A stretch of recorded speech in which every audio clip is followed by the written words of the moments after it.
सबसे पहले ऊष्मागतिकी के नियम में हम बात करेंगे जीरोथ लॉ की।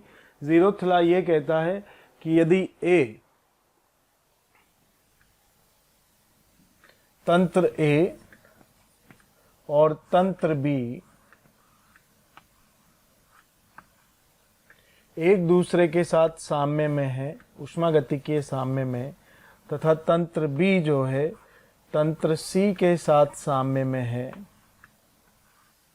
ऊष्मागतिकीय साम्य में, तब नियम के अनुसार तंत्र ए और तंत्र सी के बीच भी ऊष्मागतिकीय साम्य होगा। राइट, ये हमारी बात हो गई। तंत्र ए और सी के बीच भी क्या होगा? ऊष्मागतिकीय साम्य होगा। ये zeroth law. Zeroth law usually theoretical है, हमारे ज़्यादा काम नहीं आता है। राइट, बस किताबों में लिस्टेड और पहला नियम है, इसलिए हम इसकी बात कर रहे होते हैं। सबसे काम का और सबसे इम्पोर्टेंट जो है जेईई एडवांस की व्यू से, वो है हमारे लिए फर्स्ट लॉ। राइट, तो फर्स्ट लॉ की जब हम बात करेंगे, फर्स्ट लॉ का अगर स्टेटमेंट की बात करें तो फर्स्ट लॉ का स्टेटमेंट बिल्कुल सिंपल सा है। वो ये कि किसी भी तंत्र की कुल ऊर्जा सदैव संरक्षित रहती है। राइट, तो आप अगर बात करेंगे फर्स्ट लॉ की तो किसी भी विलगित तंत्र की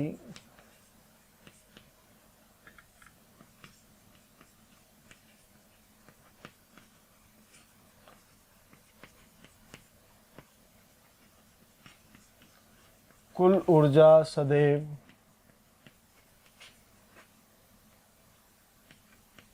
संरक्षित रहती है। राइट, अब यहां पर अंतरिक्ष एक विलगित तंत्र है।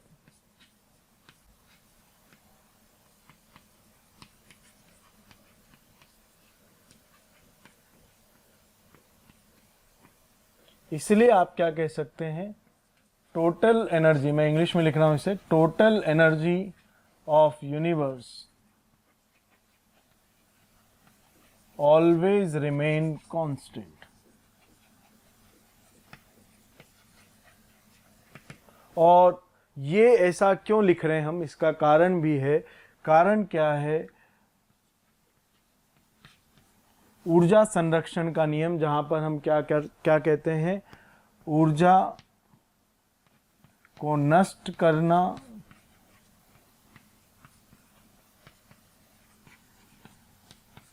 अथवा उत्पादित करना संभव नहीं है।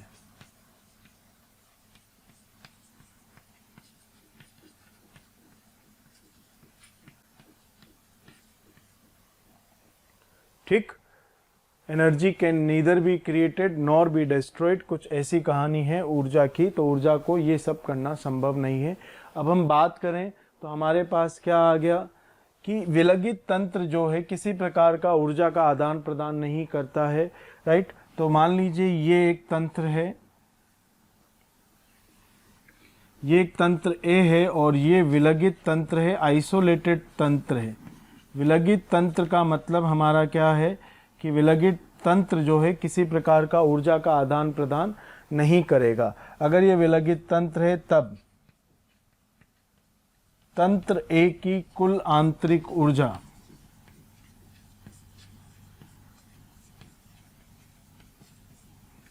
बराबर कांस्टेंट और सदैव, इसके अंदर का जो समाहित ऊर्जा है जिसे हम कुल आंतरिक ऊर्जा कहेंगे, वो क्या रहेगी? हमेशा सदैव रहेगी, कांस्टेंट रहेगी, यानी उसमें परिवर्तन नहीं आएगा। या उसका जो परिवर्तन है डेल्टा ई, आंतरिक ऊर्जा को हम किससे प्रदर्शित कर रहे हैं? ई से। डेल्टा ई ऑफ तंत्र ए हमेशा क्या होगा? जीरो होगा। राइट, किसी भी प्रक्रम के दौरान।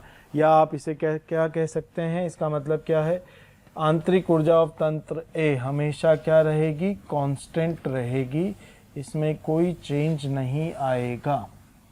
राइट, तो इसका मतलब यूनिवर्स एक विलगित तंत्र हम मान के चलते, तो यूनिवर्स का टोटल एनर्जी हमेशा क्या रहेगा? कांस्टेंट रहेगा। इसी का दूसरा पार्ट अगर हम बात करें, सेकंड पार्ट इसका अगर हम बात करें तो क्या है? मान लीजिए एक तंत्र है बी, ये तंत्र बी या तो बंद तंत्र है या फिर ये खुला हुआ तंत्र है, विलगित नहीं है। क्या है ये? या तो ये बंद तंत्र है या ये खुला हुआ तंत्र है, विलगित तंत्र नहीं है। इसका मतलब तंत्र की आंतरिक ऊर्जा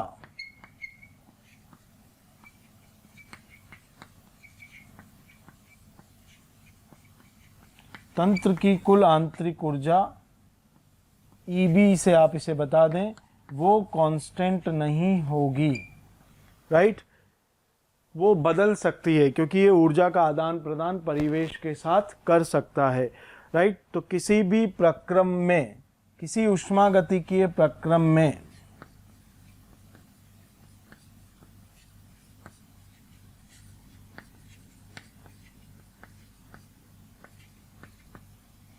राइट, तंत्र की आंतरिक ऊर्जा, इस तंत्र की आंतरिक ऊर्जा में बदलाव बराबर परिवेश के साथ स्थानांतरित की गई ऊर्जा, और परिवेश के साथ ये दो तरह से ऊर्जा स्थानांतरण कर सकता है, या तो कार्य के रूप में या ऊष्मा के रूप में। तो डेल्टा E बराबर हमारे पास क्या आ गया? W plus Q। तो ऊष्मागतिकीय प्रक्रम में ऊर्जा का आदान प्रदान होगा। जब ऊर्जा का आदान प्रदान होगा तो तंत्र की आंतरिक ऊर्जा में अंतर बराबर क्या हो जाएगा? कितने तरीके से परिवेश के साथ ऊर्जा का आदान प्रदान कर सकता है? तो या तो कार्य करेगा या फिर क्या करेगा? ऊष्मा का आदान प्रदान करेगा। तो आंतरिक ऊर्जा स्तर में परिवर्तन बराबर W प्लस Q। जब भी कोई प्रोसेस होगा, राइट, तो डेल्टा E बराबर क्या लिखेंगे आप? हमेशा W प्लस Q। और इसे ही हम फर्स्ट लॉ ऑफ थर्मोडायनेमिक्स के रूप में मैथमेटिकल स्टेटमेंट में काम में ले लेते हैं। विलगित तंत्र तो कुछ प्रैक्टिकली हम मानते नहीं है। हम कोई भी तंत्र मानते तो कि या तो बंद होगा या खुला हुआ होगा। तो किसी भी तंत्र की आंतरिक ऊर्जा में परिवर्तन delta E for the system either उस प्रोसेस के दौरान या उसके जिस भी अंतराल में आप बात करना चाह रहे हैं, जिन भी दो अवस्थाओं के बीच में आप बात करना चाह रहे हैं, वहाँ पर किसके बराबर होगा? W प्लस Q के बराबर होगा। और अच्छे से समझें, मान लीजिए तंत्र एक यहाँ अवस्था A में है, ये अवस्था B में है, राइट। यहाँ से यहाँ की जब हम जाने की बात करेंगे तो जब यहाँ से यहाँ गए तो कार्य जो किया गया वो W है और जो ऊष्मा स्थानांतरित हुई वो Q है। तो आप क्या लिखेंगे? डेल्टा ई ए बी, क्योंकि E कुल आंतरिक ऊर्जा एक अवस्था फलन है। अवस्था फलन है तो आप इसे क्या लिखेंगे? EB minus EA। ये हम पढ़ चुके हैं कि अवस्था फलनों में अंतर हमेशा अंतिम माइनस प्रारंभिक होता है। बराबर आप क्या लिखेंगे? बराबर लिखेंगे W प्लस Q, राइट। तो ये हो गया हमारा प्रथम नियम, राइट, ऊष्मागतिकी का फर्स्ट लॉ। इस तरह की बात हम लोग कर रहे होंगे। तो फर्स्ट लॉ ऑफ ऊष्मागतिकी क्या कहता है कि ऊर्जा का संरक्षण हमेशा, ऊर्जा सदैव संरक्षित रहती है, राइट। ऊर्जा सदैव संरक्षित रहती है विलगित तंत्र की, यानी अगर अंतरिक्ष एक विलगित तंत्र है, राइट, तो उसका एनर्जी हमेशा कांस्टेंट रहेगा। ऊर्जा को नष्ट करना और उत्पादित करना संभव नहीं है। तो हमने कहा अगर A एक विलगित तंत्र है तो उसकी कुल आंतरिक ऊर्जा हमेशा कांस्टेंट रहेगी, यानी उसका आंतरिक ऊर्जा स्तर हमेशा क्या रहेगा?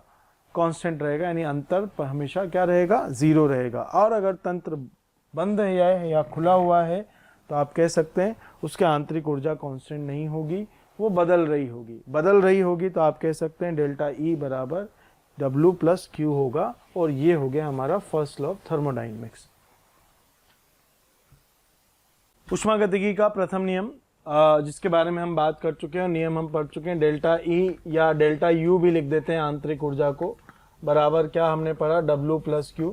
जब भी कोई ऊष्मागतिकीय प्रक्रम होगा तो उस प्रक्रम में ऊर्जा के आदान प्रदान के बारे में अध्ययन करने के लिए हम प्रथम नियम का उपयोग करेंगे। और प्रथम नियम क्या है?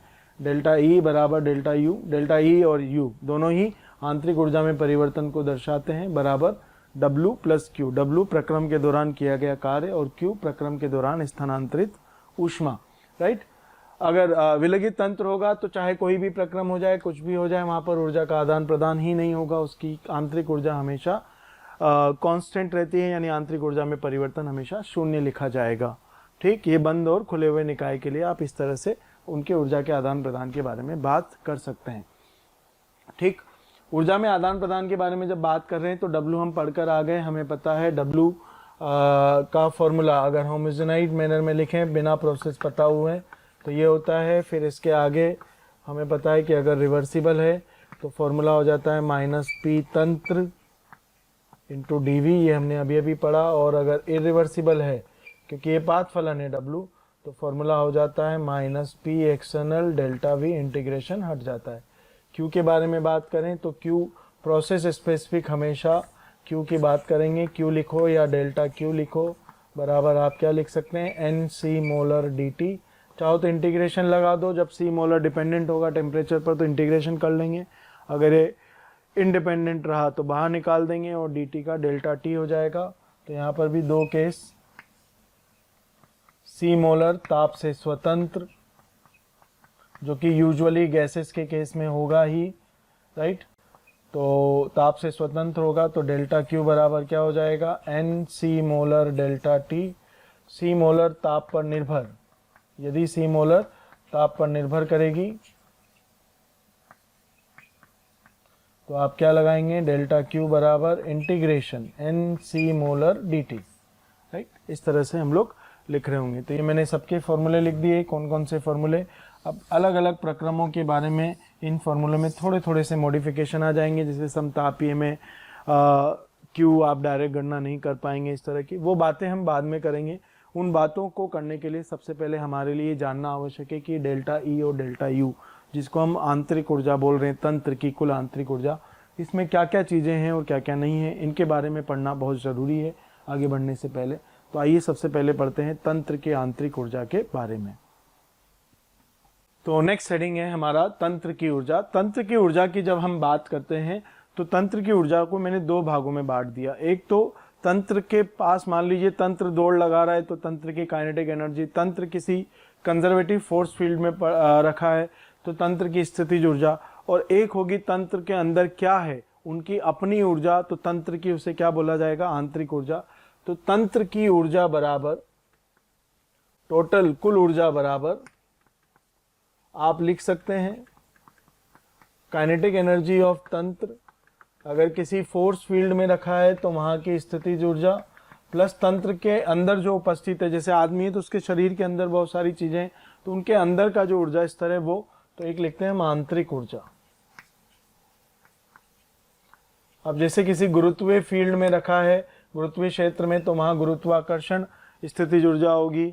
मान लीजिए तंत्र आवेशित है, किसी वैद्युतिक क्षेत्र में रखा है तो वहाँ स्थिर वैद्युतिक आकर्षण स्थितिज ऊर्जा होगी, तरह तरह की होगी। पर हम मानते हैं केमिस्ट्री में कि तंत्र हमेशा ये जीरो होगा। क्यों होगा जीरो? क्योंकि तंत्र सदैव स्थिर है, चूंकि तंत्र सदैव स्थिर अवस्था में है।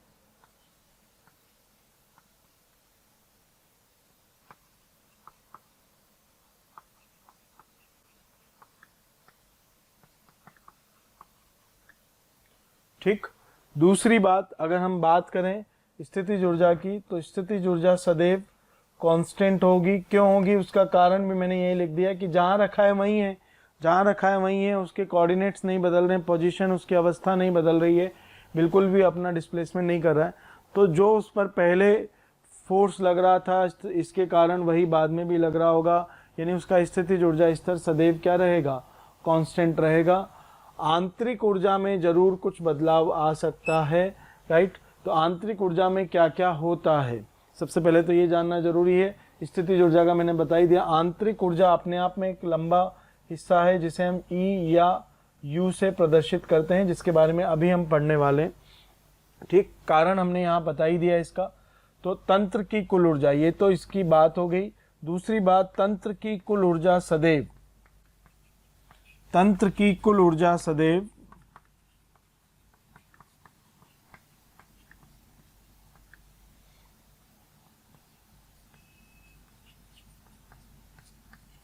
अवस्था फलन होती है। क्या होती है? हमेशा अवस्था फलन, यानी तंत्र की कुल ऊर्जा जब तक तंत्र एक स्थिर अवस्था में है, साम्य अवस्था में, ऊष्मागति के साम्य में, तब बताई जाएगी। जब प्रक्रम में तब नहीं बताई जाएगी, क्योंकि वो हो सकता है ऊर्जा स्थानांतरित कर रहा हो परिवेश के साथ। जब प्रक्रम खत्म हो गया, अंतिम अवस्था पर पहुंच गए, तब आप फिर कुल ऊर्जा की बात कर रहे होंगे। यानी तंत्र की कुल ऊर्जा एक क्या होती है? अवस्था फलन होती है, राइट। अगर अवस्था फलन नहीं होती तो देखिए क्या चमत्कार होता। मैं इसे एक उदाहरण से समझाता हूँ। मान लीजिए बिंदु ए है, ये बिंदु बी है। कुछ देर के लिए मैंने तंत्र की कुल ऊर्जा को ई से बता दिया, राइट। तो तंत्र की कुल ऊर्जा, यहाँ पर ऊर्जा स्तर ई ए है, यहाँ पर ऊर्जा स्तर ई बी है, यहाँ से यहाँ गए हम लोग, राइट। तो मान लिया मैंने कि ई बी उच्च है और ई बी उच्च है और ई ए छोटा है, तो यहाँ से यहाँ गए तो ऊर्जा अवशोषित हुई। कितनी ऊर्जा अवशोषित हुई? ई बी माइनस ई ए के बराबर, राइट। तो मैंने कह दिया ये पहला रास्ता है, यहाँ पर ऊर्जा का अंतर हुआ डेल्टा ई वन। वापस हम बी से ए पर आ गए, दूसरे रास्ते पर होकर आए तो यहाँ ऊर्जा का अंतर हुआ डेल्टा ई टू, राइट। अब ई बी उच्च है, ई ए कम है, तो डेल्टा ई वन पॉजिटिव होगा, ऊर्जा का अवशोषण होगा। ई बी उच्च है, ई ए कम है, तो डेल्टा ई टू नेगेटिव होगा, राइट। हम कहते हैं यदि मान लें, कुछ देर के लिए हम मान लें कि delta E one plus delta E two का योग 0 नहीं है। 0 नहीं है इसका मतलब देखिए हमने चमत्कार कर दिया है। कैसे चमत्कार किया हमने? कि हम ए से बी गए, हमने ऊर्जा अवशोषित करी, ठीक। वापस बी से ए आए, हमने ऊर्जा उत्सर्जित करी। और जब हमने अवशोषित करी, ऊर्जा उत्सर्जित करी, तो या तो हम ऊर्जा खा गए या हमने ऊर्जा पैदा कर दी। दोनों ही चीज़ें संभव नहीं है। इसका मतलब इसे हमेशा 0 होना ही पड़ेगा। क्यों 0 होना पड़ेगा? क्योंकि डेल्टा ई वन लिखोगे आप ई बी माइनस ई ए, और इसे लिखना पड़ेगा आपको ई ए माइनस ई बी, और इसे हमेशा क्या होना पड़ेगा? 0 होना ही पड़ेगा। अगर नहीं होगा तो आप देखिए हमने 10 जूल ऊर्जा अवशोषित करी, 15 उत्सर्जित कर दी, 5 जूल ऊर्जा हमने पैदा कर दी, जो कि संभव नहीं है। इसका मतलब तंत्र की कुल ऊर्जा सदैव क्या होती है? अवस्था फलन होती है। अब कुल ऊर्जा में बाह्य ऊर्जा के 2 पद, उसकी गतिज ऊर्जा और उसकी स्थितिज ऊर्जा। तो गतिज ऊर्जा तो मैंने कह दिया तंत्र अपनी जगह चुपचाप यथावत है, तंत्र का कोई मूवमेंट नहीं है। इसका मतलब गतिज ऊर्जा तो 0 होगी, और अपनी जगह है, एक ही स्थान पर है, इसलिए स्थितिज ऊर्जा भी उसकी कांस्टेंट रहेगी, राइट। तो आप लिख सकते हैं दूसरा जो सबसे काम का पॉइंट है, डेल्टा तंत्र की कुल ऊर्जा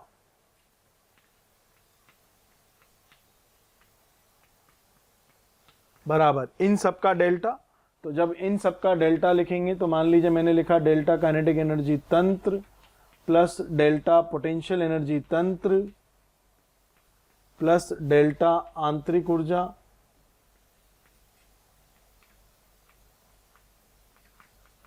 और जब मैं बात करूंगा तो ये 0 है, ये कांस्टेंट है, तो ये भी 0 है। इसका मतलब आपके पास क्या आ गया कि तंत्र का ऊर्जा स्तर में जो भी परिवर्तन है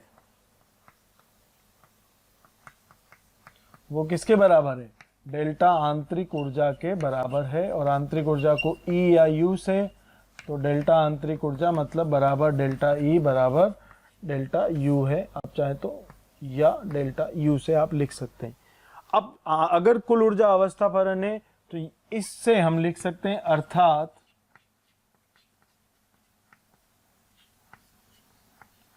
तंत्र की आंतरिक ऊर्जा भी अवस्था फलन होगी।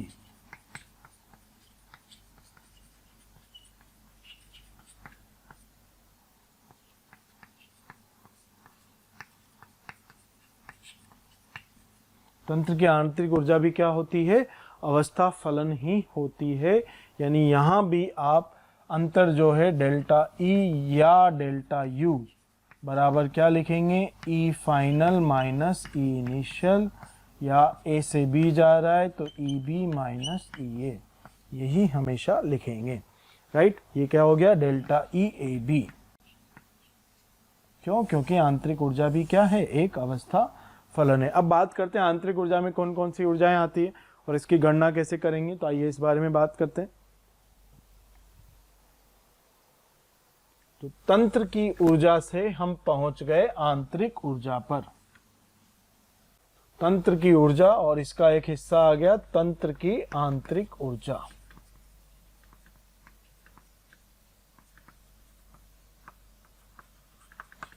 तंत्र की आंतरिक ऊर्जा ई या यू। क्या क्या होता है ई या यू में, राइट।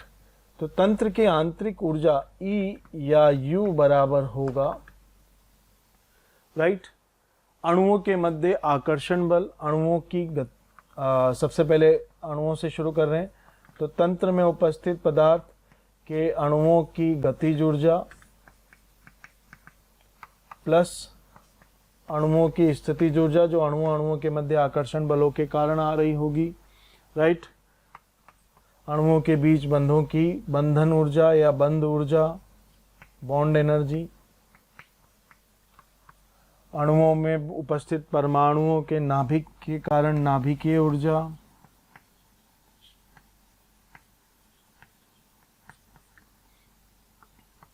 और भी ऐसी कोई ऊर्जा जिसे हम परिभाषित नहीं कर पा रहे हों, राइट, तो अपरिभाषित ऊर्जा,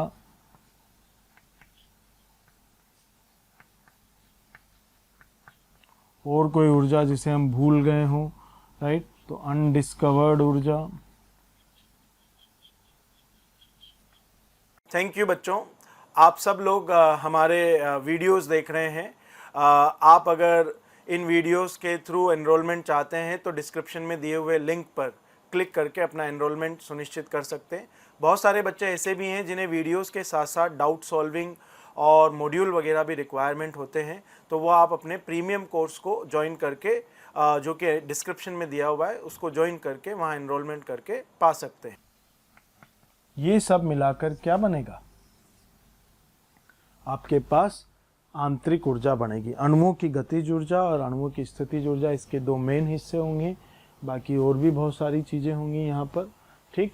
तो ये सब मिलाकर क्या हो गई, आंतरिक ऊर्जा हो गई।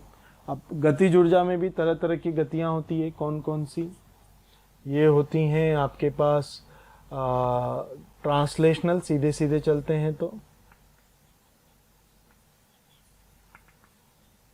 फिर दूसरा होता है घूर्णन, रोटेशन, और ये होता है कंपन। इस तरह की बात हम लोग कर रहे होते हैं, ट्रांसलेशनल, घूर्णन और कंपन, राइट। तो ये आंतरिक ऊर्जा है, इन सब का योग मिलाकर क्या बनेगा, आंतरिक ऊर्जा। जब भी ऊष्मागतिकीय प्रक्रम होगा इनमें से कोई ना कोई ऊर्जा में परिवर्तन होगा, आंतरिक ऊर्जा बदलेगी, U बदलेगा, और आप इसमें अंतर की बात कर रहे होंगे, तो W और Q के माध्यम से इनमें से कोई ऊर्जा आप बदल रहे होंगे, अर्थात आप तंत्र की आंतरिक ऊर्जा बदल रहे होंगे। कब कौन सी बदलेगी इस बारे में हम बात करें, राइट। तो E जो है एक तरह से सभी ऊर्जाओं का समावेश है, राइट। E की बात हम लोग आगे कर रहे होंगे, या U, जिससे भी आप लिखें, दोनों से लिखा जा सकता है, E से लिखें या U से लिखें, उनकी बात आप कर सकते हैं। यूजुअली हम मानते हैं कि ये तीन ऊर्जाओं के बदलने की संभावनाएं सबसे ज़्यादा होती है, गतिज ऊर्जा, अणुओं के मध्य स्थितिज ऊर्जा उनके आकर्षण बलों के कारण, और उनके आपस में जो बॉन्ड बने हुए हैं उनकी बंध ऊर्जा। ये तीन ऊर्जाएं सबसे ज़्यादा बदल सकती है। बाकी ऊर्जाएं अगर बदल भी रही है तो उनका उतना सिग्निफिकेंस नहीं है, और सामान्यतः नाभिक का कोई स्ट्रक्चर चेंज नहीं होता, तो नाभिकीय ऊर्जा और भी कोई ऐसी ऊर्जाएं बदलने की संभावनाएं कम होती हैं, ठीक। तो आइए इसमें परिवर्तन की बात करें। अवस्था फलन है, ये हम बोल ही चुके हैं, क्या क्या मिलकर आंतरिक ऊर्जा बनेगी ये भी हम बात कर चुके हैं। अब हम बात करते हैं आंतरिक ऊर्जा की, बात करते हैं किसके लिए, गैस के लिए, आदर्श गैस के लिए आंतरिक ऊर्जा की अब हम बात कर रहे हैं। आदर्श गैस की आंतरिक ऊर्जा की जब बात करेंगे तो आपको पता है आंतरिक ऊर्जा इन सबको मिलकर बनी है, राइट। तो मैं E या U फॉर आइडियल गैस की जब बात करूंगा तो मेरे पास क्या होगा, kinetic energy of ideal gas plus potential energy of ideal gas molecules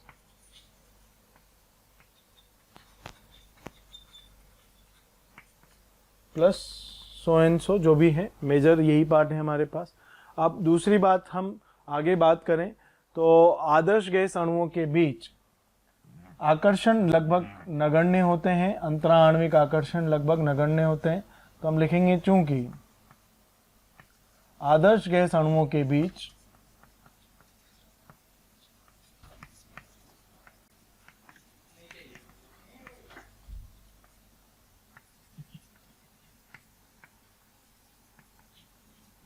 अंतराण्विक आकर्षण बल नगण्य होते हैं,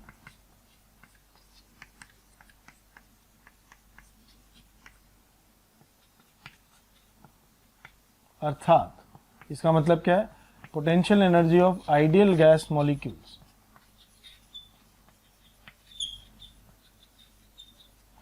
लगभग शून्य होगी और बाकी किसी भी तरह के आकर्षण नहीं होते, तो हम कह सकते हैं, हम क्या कह सकते हैं कि E या U for ideal gas is equals to only kinetic energy of ideal gas molecules. बाकी एनर्जीज बहुत कम होती हैं, तो आप केवल ये कह सकते हैं, राइट। और आप सब जानते हैं गैस अवस्था में हम पढ़ते हैं आदर्श गैस की गतिज ऊर्जा सीधे सीधे ताप के समानुपाती होती है, परम ताप के समानुपाती होती है।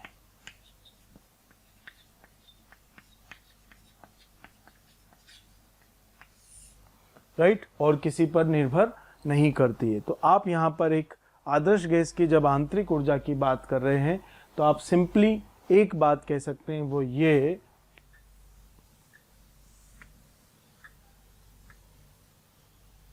कि E या U for ideal gas Adarsh gas के लिए केवल ताप पर निर्भर करता है।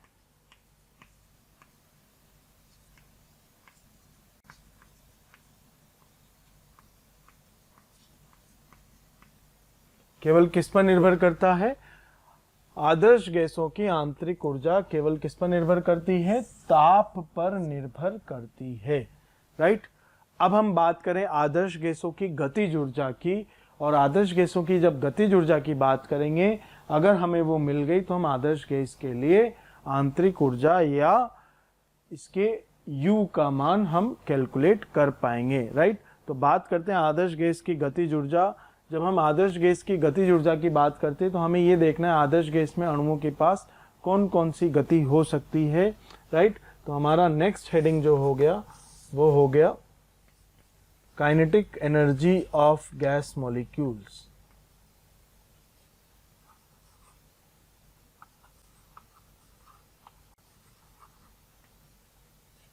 गैस अणुओं की गतिज ऊर्जा। और हम यहाँ पर जानते हैं कि 3 प्रकार की गतिज ऊर्जा होती है या 3 प्रकार की गति होती है। ट्रांसलेशनल, सिंपल चलने की, तो ट्रांसलेशनल काइनेटिक एनर्जी, प्लस दूसरी कौन सी होगी घूर्णन पे, तो रोटेशनल काइनेटिक एनर्जी, और तीसरी कौन सी होती है कंपन की, तो उसे कहते हैं वाइब्रेशनल काइनेटिक एनर्जी। तो 3 तरह की हमारे पास गतिज ऊर्जाएं होती है आदर्श गैस के अणु के पास।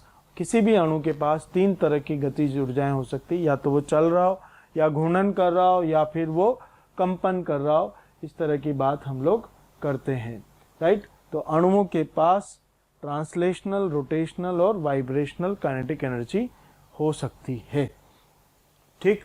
अब जब हम बात करेंगे कि ट्रांसलेशनल, रोटेशनल और वाइब्रेशनल काइनेटिक एनर्जी अगर अणुओं के पास है, राइट, तो किस प्रकार उनके अणुओं की जो ऊर्जा है, गतिज ऊर्जा है, वो बटी रहती है, राइट। तो kinetic energy of gas molecule की जगह आप मॉलिक्यूल भी कह सकते हैं, क्योंकि हर एक मॉलिक्यूल के पास ये ऊर्जाएं हो सकती है, किसी के पास कोई कम कोई ज़्यादा। लेकिन गैस के लिए जब लिखेंगे तो गैस के पास तीनों तरह की ऊर्जाएं होती है। ठोस के लिए लिखेंगे तो ना तो गतिज होती है, ना घूर्णन होती है, केवल क्या होती है वाइब्रेशनल होती है। लिक्विड के लिए बात कर रहे होंगे, राइट, तो जब आप लिक्विड के लिए बात कर रहे होंगे तो लिक्विड में आपके पास गतिज ऊर्जाएं होती है, उच्च तापमान पर तीनों होती हैं, और अगर तापमान कम है तो वहाँ पर वाइब्रेशनल ज़्यादा होते हैं, कुछ रोटेशनल होते हैं, ट्रांसलेशनल तो होंगे ही होंगे। तो उस तरह की बात हम लोग कर रहे हैं। अब बात करते हैं एक और नियम की, वो है law of equipartition of energy.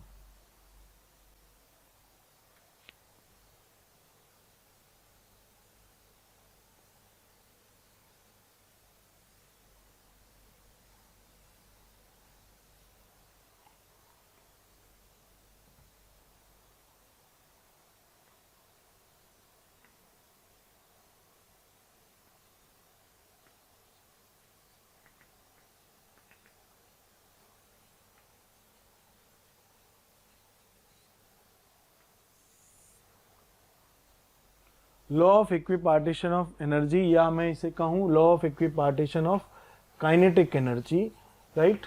गतिज ऊर्जा के बराबर समान वितरण का नियम। ये कहते हैं कि गतिज ऊर्जा जो है जितनी भी प्रकार की उसकी गति है उनमें बराबर बटी रहती है, राइट। तो law of equipartition of energy of kinetic energy, तो क्या लिखते हैं हम, किसी भी अणु की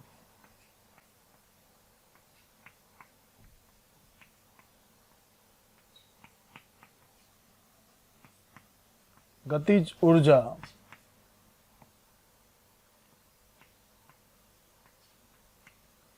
सभी स्वतंत्रता की कोटियों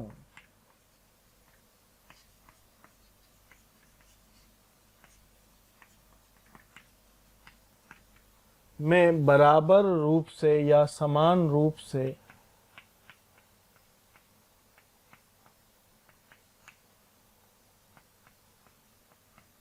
विभाजित रहती है।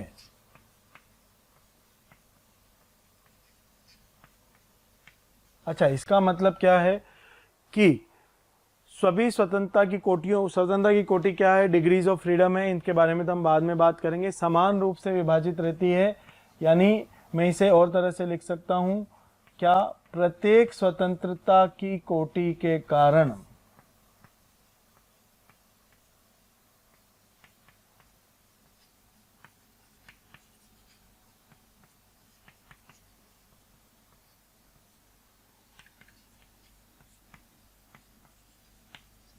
गतिज ऊर्जा समान होती है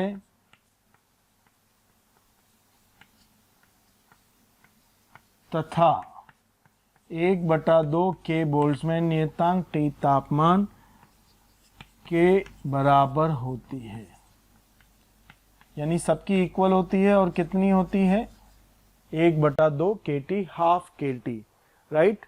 इसका मतलब क्या है, यदि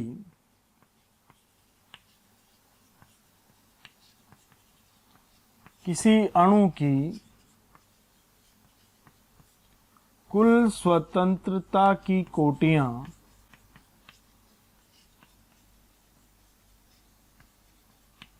बराबर F हो, तब उस अणु की कुल गतिज ऊर्जा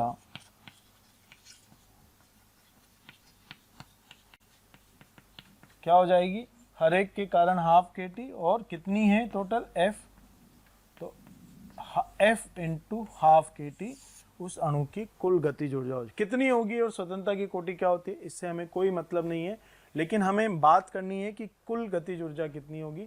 तो पहली बात तो आदर्श गैस है, तो आदर्श गैस है तो केवल काइनेटिक एनर्जी टेम्परेचर डिपेंडेंट, और ये केवल काइनेटिक एनर्जी पे, तो ये काइनेटिक और काइनेटिक केवल इस पर, तो ये हो गई ताप पर।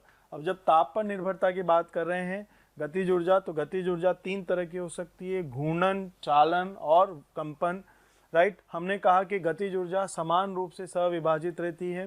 स्वतंत्रता की कोटि अब क्या है, हम इस पर बात करें तो स्वतंत्रता की कोटि है कि उसकी पूरी गतिज ऊर्जा कितने भागों में बटी हुई है, राइट। यानी गतिज ऊर्जा का पूरा मान ज्ञात करने के लिए हमें कितनी गतिज ऊर्जाएं जोड़नी पड़ेंगी, वो हमें पता लग जाए तो हमारे पास स्वतंत्रता की कोटि आ जाएगी। तो स्वतंत्रता की कोटि क्या है, किसी भी पैरामीटर को वो कितने भागों में बटा हुआ है, राइट, उसके कितने भाग हो सकते हैं, या उसके मान का पूरा पता लगाने के लिए हमें कितने वेरिएबल्स की आवश्यकता है, राइट, न्यूनतम कितने वेरिएबल की आवश्यकता है, उसी को हम क्या कहते हैं, स्वतंत्रता की कोटि।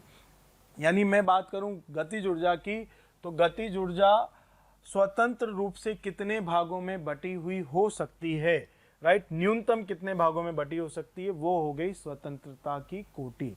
अब जैसे मैं बात करूं स्वतंत्रता की कोटि काइनेटिक एनर्जी की, तो ट्रांसलेशनल काइनेटिक एनर्जी 3 हो सकती है। कौन कौन सी, हाफ mu(x²) x की, हाफ mu(y²) और half mu(z²).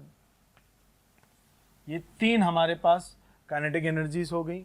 Rotational kinetic energy half I⍵², right. तो जितने आपके एक्सिस होंगे उनके about moment of inertia, right, तो वहाँ पर बात कर सकते हैं हाफ I⍵², हर जितने भी इंडिपेंडेंट एक्सिस बनेंगे उसके हिसाब से वाइब्रेशनल काइनेटिक एनर्जी हाफ के एक्स स्क्वायर, दो तरफ की हमें इसमें जोड़नी पड़ती है,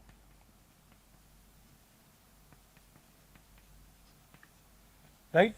तो इस तरह से ये हमारे पास कितने इंडिपेंडेंट है वो डिपेंड करेगा कि हमारा अणु कैसा है और कितने स्वतंत्रता की कोटि हमें चाहिए। तो सबसे पहले हम स्वतंत्रता की कोटि, डिग्री ऑफ फ्रीडम की डेफिनेशन लिखें। वो क्या है? तो किसी भी राशि का पूर्णतः मान पता करने के लिए, उसका एब्सोल्यूट मान पता करने के लिए आवश्यक न्यूनतम स्वतंत्र पैरामीटरों की संख्या को ही हम क्या कहते हैं? डिग्रीज ऑफ फ्रीडम, स्वतंत्रता की कोटि कहा जाता है, राइट। तो परिभाषा लिखते हैं एक बार। डिग्रीज ऑफ फ्रीडम, स्वतंत्रता की कोटि,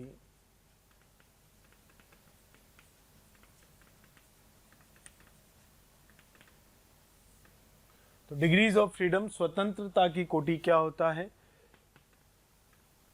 किसी राशि में बोल रहा हूं, कोई भी एनर्जी हो गया, कोई भी चीज हो गया, किसी राशि का एब्सोल्यूट मान ज्ञात करने के लिए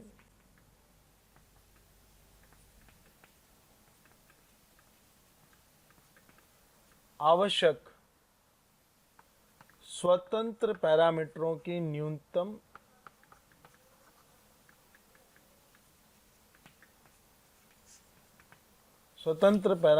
न्यूनतम संख्या ही, वो संख्या ही क्या कहलाती है? उस राशि के लिए स्वतंत्रता की कोटि। जैसे मैं कहता हूं एक अणु है, वो चल रहा है, तो उसकी गति 3 अलग अलग भागों में हो सकती है, ux, uy और uz। वो एक दूसरे से स्वतंत्र है, तो उसकी गति के, केवल गति के, चलने की गति के 3 पैरामीटर हो गए स्वतंत्र, x में, y में और z में। तीनों हमें आवश्यक है उसकी गति का मान पूरा ज्ञात कर पाए, इसलिए। तो इसका मतलब हो गया कि हमारे पास डिग्रीज ऑफ फ्रीडम जो है वो कितनी हो गई? गति की 3। सिंपली अगर हम काइनेटिक एनर्जी की बात कर रहे हैं, राइट, तो वो क्या हो जाएगी? ट्रांसलेशनल काइनेटिक एनर्जी, रोटेशनल, और तो इस तरह की बात हम करेंगे तो F of energy, kinetic energy, right, तो ये क्या हो गई? F टोटल हम लिखते हैं, F total for kinetic energy क्या हो गई? F translational plus F rotational plus F vibrational. तो किसी भी अणु के पास 3 तरह की गति हो सकती है, चलने फिरने की, ट्रांसलेशनल घूमने की, रोटेशनल, और कंपन की, वाइब्रेशनल। तो किसी भी अणु की टोटल डिग्रीज ऑफ फ्रीडम किससे आएंगी? चलने के स्वतंत्र पैरामीटर, घूर्णन के और वाइब्रेशन के। हो सकता है कोई अणु घूर्णन नहीं कर रहा हो, तो वहाँ पर घूर्णन के स्वतंत्र पैरामीटरों की संख्या क्या होगी? 0 होगी। एक ही एक्सिस के अबाउट घूर्णन कर पाता है, यानी उसका घूर्णन एक ही जैसा हो, तो वहाँ पर 1 हो जाएगी। कंपन कर रहा हो, राइट, कितने तरह से कंपन कर रहा है उसके हिसाब से हम अगर बात करेंगे तो। अब ये जो डिग्रीज ऑफ फ्रीडम की वैल्यूज हैं, ये निर्भर करती है आपके अणु में कितने परमाणु हैं, राइट। तो F किसी भी अणु की डिग्रीज ऑफ फ्रीडम, किसी भी अणु की F टोटल अणु की परमाणुकता पर निर्भर करती है।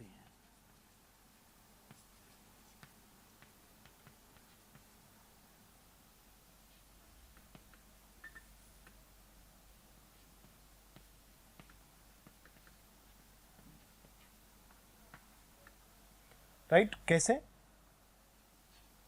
तो F टोटल होता है बराबर 3 गुणा परमाणुकता। प्यारे बच्चों, अगर आपको हमारे वीडियोस पसंद आ रहे हैं तो आप इन्हें लाइक करें और शेयर करें।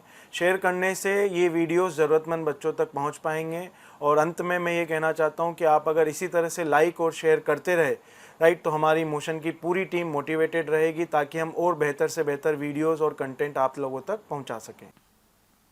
अगर आप परमाणुकता को n से लिखते हैं तो ये हो गया 3n।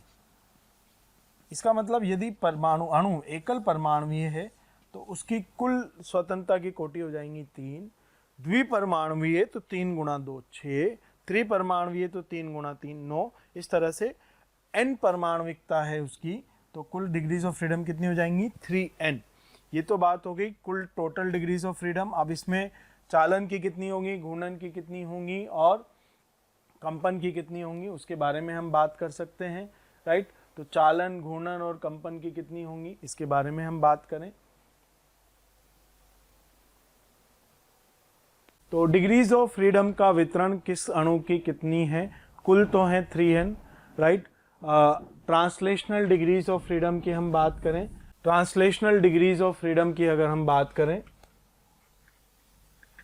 तो ट्रांसलेशनल डिग्रीज ऑफ फ्रीडम हमेशा 3 होती है सभी परमाणुओं, सभी प्रकार के अणुओं के लिए।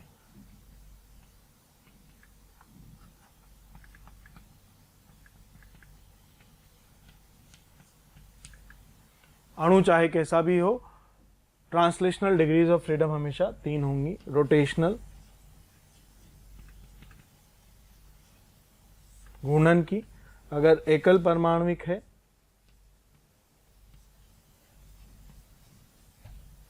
तो F रोटेशनल हो गई 0। अगर आपके पास द्विपरमाणविक है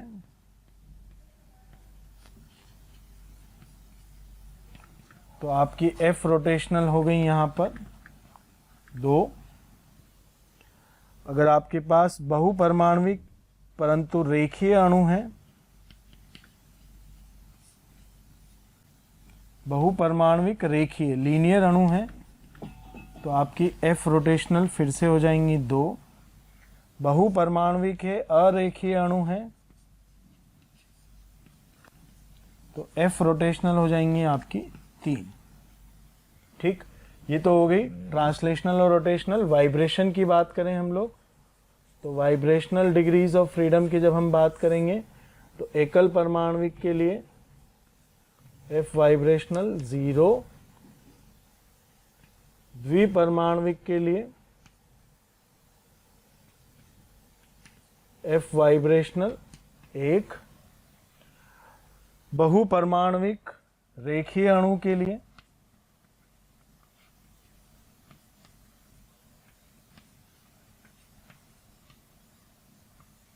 तो F वाइब्रेशनल हो जाएंगी, टोटल होंगी 3n माइनस 3 ट्रांसलेशनल सभी के लिए और 2 रोटेशनल, तो ये हो गई 3n माइनस 5।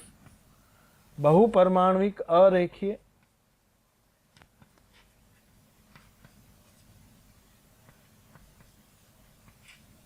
तो टोटल कितनी होंगी 3n माइनस 6। 3 ट्रांसलेशनल 3 रोटेशनल तो 6 हो गई। ये हो गई प्रत्येक डिग्रीज ऑफ फ्रीडम किस अणु के लिए कितनी होंगी, और यहाँ पर हमने बात की किसकी, डिग्रीज ऑफ फ्रीडम अलग अलग होंगी कितनी होंगी। अब दूसरी बात जो हम बात कर चुके हैं वो ये कि गतिज ऊर्जा, जब आप गतिज ऊर्जा लिखेंगे काइनेटिक एनर्जी आदर्श गैस का, अगर मान लेते हैं सभी प्रकार की डिग्रीज ऑफ फ्रीडम एक्टिव हैं तो क्या होगी गतिज ऊर्जा, तो गतिज ऊर्जा होगी F translational plus F rotational, right, into एक अणु की बात करें तो half kT plus F vibrational into kT। ये हमें अच्छे से याद रखना चाहिए। जब हमने गैस अवस्था में पढ़ा था, KTG में पढ़ा था, तो हम केवल वहां पर translational degrees of freedom he consider करते हैं, रोटेशनल और वाइब्रेशनल कंसिडर नहीं करते, राइट। तो हमारे पास क्या हो जाएगा, यहां पर मैं लिख देता हूं, यदि सामान्यतः F वाइब्रेशनल की जब तक कहेगा नहीं तब तक हमें नहीं मानना है। यदि F वाइब्रेशनल कंसिडर नहीं करना है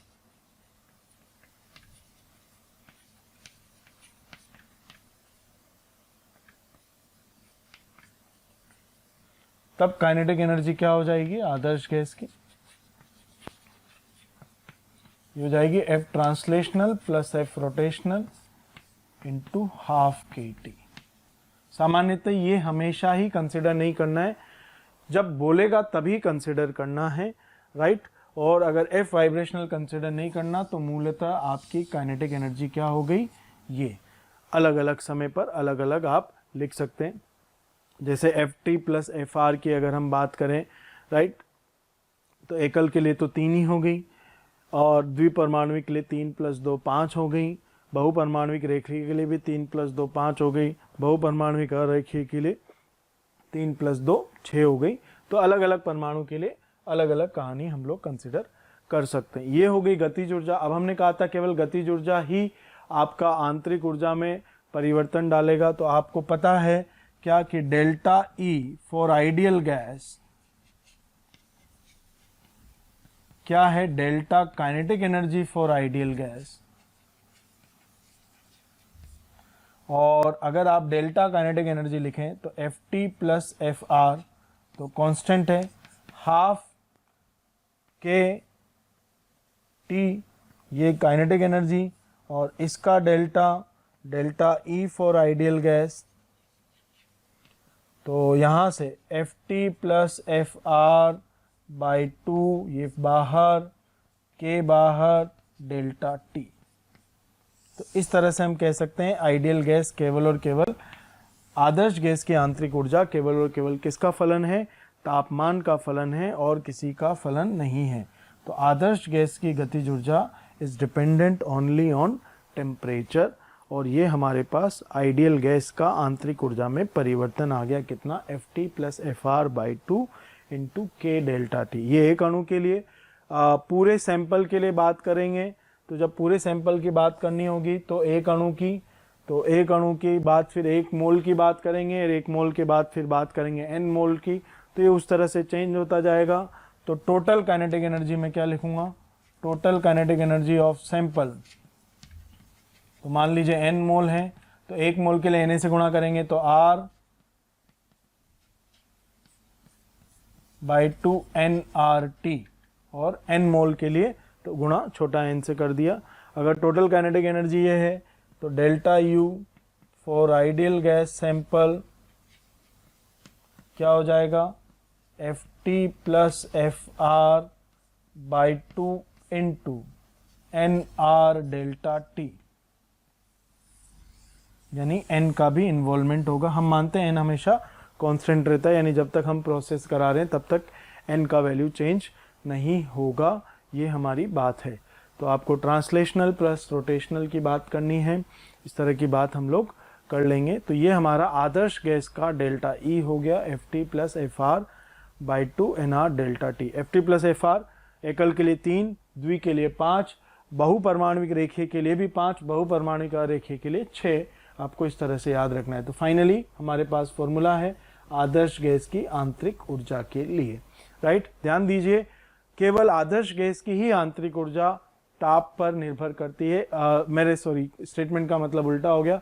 आदर्श गैस की आंतरिक ऊर्जा ही केवल ताप पर निर्भर करती है, तापमान पर। बाकी ठोस की, द्रव की, वास्तविक गैस की आंतरिक ऊर्जा ताप के अलावा अन्य पैरामीटरों पर भी निर्भर करती है। यानी हमें कहना चाहिए कि आंतरिक ऊर्जा of ideal gas depends only on temperature, right, but आंतरिक ऊर्जा of solids, liquids, real gas or anything other depends on the temperature as well as on some other parameters such as pressure and volume, right। बाकी सबकी, आदर्श gas के अलावा बाकी सबकी आंतरिक ऊर्जा ताप के साथ साथ दाब, आयतन वगैरह पर भी निर्भर करती है। ये हमें अच्छे से याद होना चाहिए। तो ये जितनी भी कहानी हमने पढ़ी आइडियल गैस की, ये केवल और केवल किसके लिए वैलिड है, आइडियल गैस के लिए ही वैलिड है। तो बच्चों, हमने अभी du या delta U of ideal gas पढ़ा, और du या delta U of ideal gas अगर वाइब्रेशनल को कंसिडर ना करें तो हमारे पास क्या आ रहा है, du अगर आप लिखते हैं या de लिखते हैं तो ये हो जाएगा F T plus F R by 2 into N R D T, ये हमारे पास हो जाएगा, राइट। और डेल्टा में लिखेंगे तो डेल्टा टी हो जाएगा, ज़्यादा फर्क नहीं है, राइट। अब आइडियल गैस के लिए हमें 2 और चीज़ें जाननी है, वो है Cp और Cv, राइट। तो Cp मोलर आपको पता है कांस्टेंट प्रेशर पर 1 मोल का तापमान 1 डिग्री से बदलने के लिए आवश्यक ऊष्मा की मात्रा, राइट। और Cv मोलर आपको पता है, Cv मोलर है 1 मोल का तापमान नियत आयतन पर 1 डिग्री से बदलने के लिए आवश्यक ऊष्मा। तो CPm CV molar for ideal gas, Adarsh gas के लिए Cp और CV मोलर की हम लोग बात कर रहे होंगे, राइट। तो आइडियल गैस के लिए बात कर रहे होंगे, पहले हम जनरलाइज बढ़ेंगे फिर उसे स्पेशलाइज कर देंगे फॉर आइडियल गैस। तो हम फर्स्ट लॉ के उपयोग से इनकी बात कर रहे होंगे। तो यूजिंग फर्स्ट लॉ आप क्या लिख सकते हैं, फर्स्ट लॉ की जब आप बात करेंगे तो लिखेंगे du बराबर dw प्लस dq। ये हमारा प्रथम नियम है जो मैंने बहुत छोटे चेंज के लिए लिखा है, राइट। और अगर हम इसे अप्लाई कर दें, यहाँ पर वैल्यूज लिख दें, तो du बराबर, हमें du का सबके लिए फॉर्मूला नहीं पता, केवल आइडियल गैस के लिए फॉर्मूला पता है। This is only for ideal gas. तो du बराबर dw, अब dw तो हमें पता है सबके लिए फिक्स्ड है, कितना है, minus p external dv, depending on the process, reversible है या इरिवर्सिबल है ये अलग अलग हो जाएगा, प्लस dq क्या है, nc molar dt, process specific, right, du और dq हो जाएंगे। अब मान लीजिए हमने प्रोसेस का कांस्टेंट वॉल्यूम प्रोसेस, नियत आयतन प्रक्रम, नियत आयतन प्रक्रम की जब हम बात करेंगे तो क्या होगा, अगर नियत आयतन प्रक्रम है तो इसका मतलब dv क्या है, 0 है, dv 0 है तो dw भी हमारा क्या हो जाएगा, 0। जैसे ही dw 0 हुआ, ये तो पहली चीज। दूसरी, कांस्टेंट आयतन है तो c मोलर, प्रक्रम की मोलर ऊष्माधारिता क्या हो जाएगी, नियत आयतन पर मोलर ऊष्माधारिता लिखी जाएगी। तो आप क्या लिखेंगे, du बराबर n cv मोलर dt, क्या आ जाएगा, ये नियत आयतन पर du बराबर क्या हो गया, NCV molar dt, right. Cp और CV मोलर मैंने फॉर आइडियल गैस लिखा है, लेकिन आप ध्यान दीजिए मैंने अब तक आइडियल गैस यूज नहीं किया है, यानी नियत आयतन पर आंतरिक ऊर्जा परिवर्तन हमेशा NCV मोलर dt के बराबर होता है। किसके बराबर होता है, NCV मोलर dt के बराबर होता है नियत आयतन पर, ठीक। अब हम इसे आइडियल गैस के लिए बात कर लें। तो फॉर आइडियल गैस,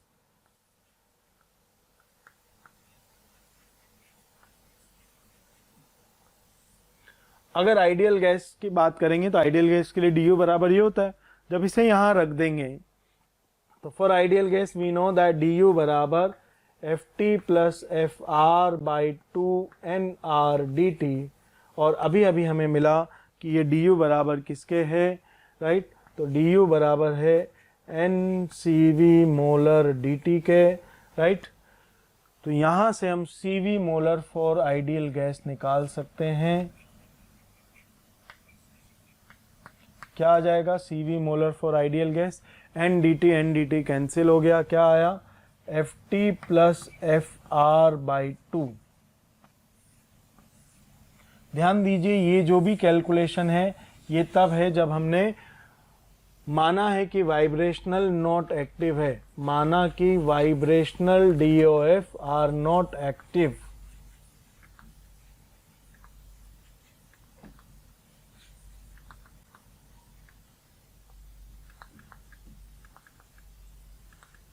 ये एक्टिव नहीं है तब।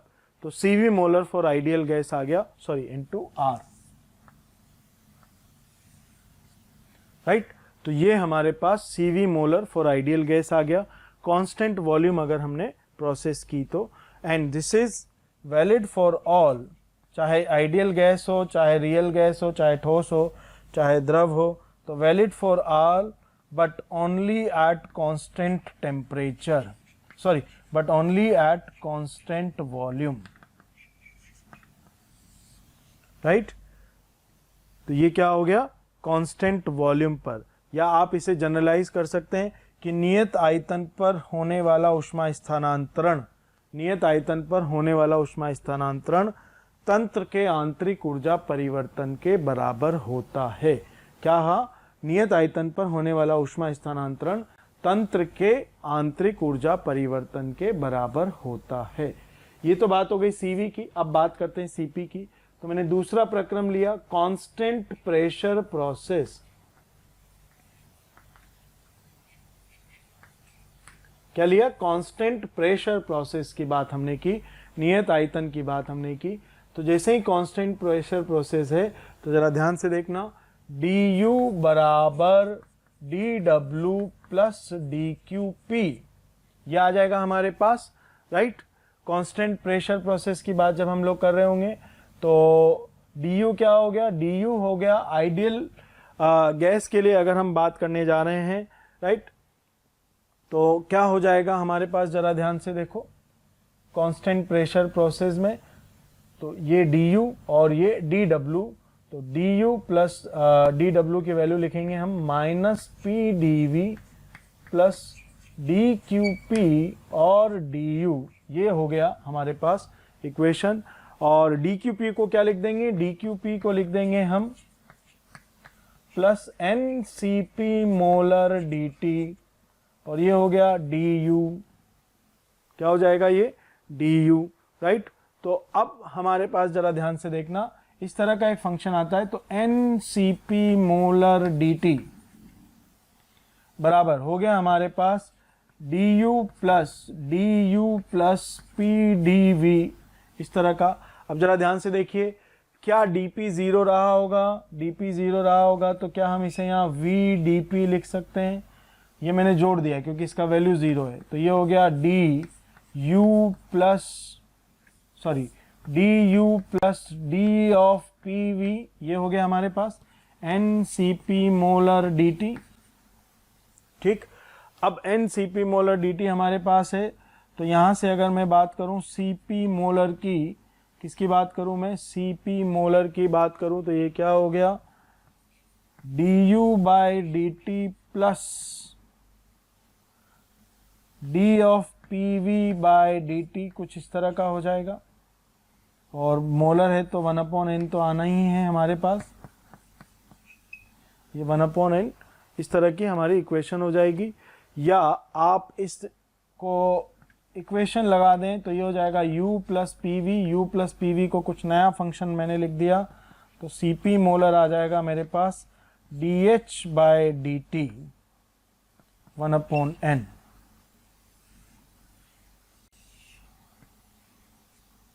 क्या हो जाएगा, cp molar 1/n dh by dt, right, नियत आयतन पर दी गई ऊष्मा।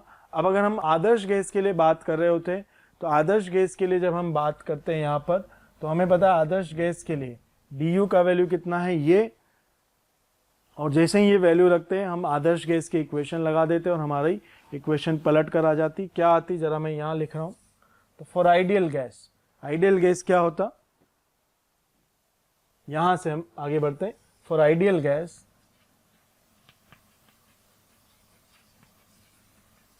तो du का वैल्यू लिख दिया मैंने ft plus F R by 2 N R D T, ये w को इधर ले आए तो पी डी वी बराबर N C P molar D T, ये हमारे पास आ गया। डी टी को हम इधर लेकर आ जाएंगे, तो ज़रा ध्यान से देखिए, ये आ गया F T plus F R by 2 into R, N D T cancel, plus P by N D V by D T is equals to C P molar, right. इसे हमें सॉल्व करना पड़ेगा, D V by D T P by N को। Ideal gas constant pressure process है, constant pressure process है ideal gas के लिए, right. तो v बाई टी बराबर कांस्टेंट होगा और v बाई टी बराबर कांस्टेंट होगा, इसका मतलब dv बाई डी टी आपका क्या होगा, v बाई टी अगर कांस्टेंट है तो dv बाई डी टी हमारा, यहाँ पर अगर आप चाहें तो डिफ्रेंशिएट कर लें, v को डिफ्रेंशिएट करें तो v बराबर है K T with respect to t, तो ये dv बाई डी टी भी क्या हो जाएगा, कांस्टेंट आ जाएगा। अगर dv by D T constant है तो एक फिक्स्ड वैल्यू होना चाहिए, यहाँ पर आप रख सकते हैं। तो आइडियल गैस इक्वेशन से dv बाई डी टी जब मैं निकालूंगा तो dv बाई डी टी बराबर v का वैल्यू लिखूंगा nRT अपॉन p कांस्टेंट है, तो ये nR upon p into T का डिफ्रेंशिएशन विद रिस्पेक्ट टू, तो जैसे ही मैंने nR अपॉन p लिखा इसे, ये हो गया r, ये हो गया r, nR अपॉन p इसे लिखते ही, right. p by N D V by D T का वैल्यू कितना आया r, इसका वैल्यू अगर R है तो यहां आप लिख सकते हैं Cp molar for ideal gas, ये हो जाएगा आपके पास Ft plus Fr by 2 plus 1 into R। ये हमारे पास आइडियल गैस का Cp आ गया, ये Cv आ गया। तो आदर्श गैस के लिए Cp और Cv की गणना हमने की बहुत सिंपल तरीके से। और अगर आप इन दोनों फॉर्मूले के देखें तो इनका अंतर भी निकाल सकते हैं और इनके लिए और पैरामीटर की बात भी की जा सकती है। तो जो फॉर्मूले हमें मिले उनको मैं लिखता हूं। सबसे पहले तो हमें मिला dV बराबर NCV molar dt at constant volume, right. दूसरा हमें मिला du बराबर NFT plus FR by 2 into R dt for ideal gas always.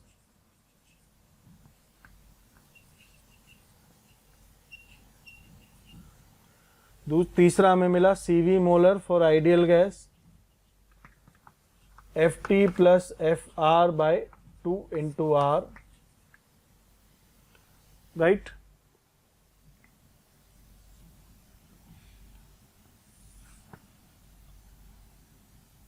उसके बाद हमें मिला Cp molar for ideal gas. तो Cp molar for ideal gas हमें क्या मिला, ये मिल रहा है Ft plus Fr by 2 plus 1 into R।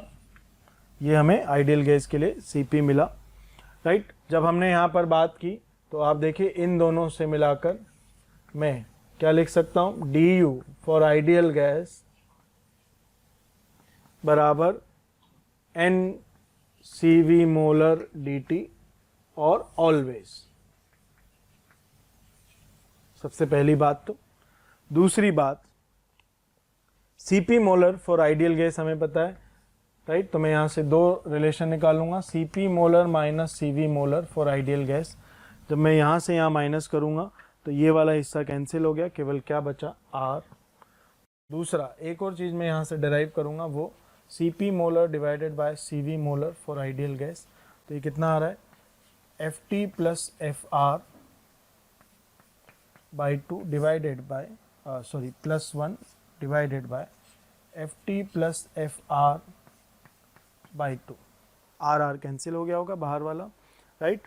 तो अगर आप इसे देखें तो ये कितना आ रहा है, 1 plus 2 by Ft plus Fr। मैंने अलग अलग कर दिया दोनों को, राइट। इन दोनों के रेशो को, इस रेशो को बोला जाता है गामा। क्या बोला जाता है इसे, gamma, right. Poisson's ratio gamma बोला जाता है। ये बातें आपको याद रखनी है आगे के लिए जो हमने अभी अभी यहाँ से डिराइव की। ये ध्यान दीजिए, ये केवल किसके लिए वैलिड है, आइडियल गैस के लिए। ये कब वैलिड है, कांस्टेंट वॉल्यूम पर, राइट। जिस तरह से कांस्टेंट वॉल्यूम की बात की उसी तरह से and at constant pressure, and at constant pressure, right, d of u plus pv is always equals to NCP molar dt। ये आगे हमारे काम आएगा, राइट।